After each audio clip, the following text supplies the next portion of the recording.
నిజంగా మా సార్ ఇంత ఎక్సైట్మెంట్ అవుతున్నాడు కదా. ఒకప్పుడు నేను సింగిల్ లేడీస్కి చెప్పాలనుకుంటున్నా, ఎవరైనా సరే ఫస్ట్ డెసిషన్ తీసుకెళ్ళినాక నా ఫ్రెండ్ నో అంటారు కొందరు. ఎందుకు అంటే బయట ఫేక్ కంపెనీలు ఉంటాయి కదా, ఇది కూడా అంతే అని మా సార్ కూడా అదే అన్నాడు.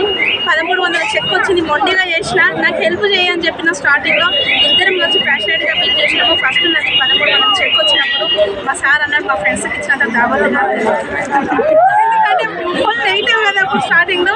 కానీ బిజినెస్ ఏందో అని అర్థం అయిన తర్వాత ఇద్దరం కలిసి కమిట్మెంట్తో చేసాం. 40,000 ఇన్కమ్ తీసుకుంటున్నాము. మొన్న మా అబ్బాయికి ఈ కార్ అనేది 11 లక్షల కార్ అనేది బర్త్డే గిఫ్ట్గా ఇవ్వదలుచుకున్నాము, ఇచ్చినాము. మా కాందాలో ఫస్ట్ కార్ అండి. సో నా వల్ల అయ్యింది అంటే అందరి వల్ల అవుతుంది. కానీ కమిట్మెంట్తో చేయండి. 2 ఇయర్స్ మిమ్మల్ని ఎవరైతే తీసుకొచ్చిర్రో వాళ్ళ చేయి పట్టుకొని స్ట్రాంగ్గా వాళ్ళ చేయి పట్టుకొని వాళ్ళు వదిలినా సరే మీరు వదలకండి. 2 ఇయర్స్ కమిట్మెంట్తో చేయండి. ఇలాంటి కార్లు చాలా రాబోతున్నాయి. మనం ఒక విన్నింగ్ టీమ్ సపోర్ట్లో ఉన్నాం. ఇదంతా కావాలంటే మా great upline Akram sir and Ramesh sir వీళ్ళ హెల్ప్తోనే ఇంత దాకా వచ్చింది.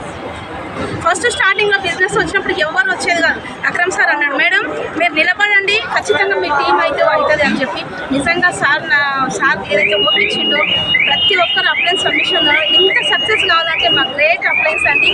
Thank you so much sir, Akram sir and Ramesh sir. మీకు అందరికీ నిజంగా వీళ్ళ హెల్ప్తోనే ఇంత దాకా వచ్చామండి.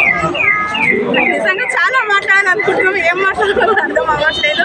సో అందరూ స్ట్రాంగ్గా డెసిషన్ తీసుకోండి. Thank you sir.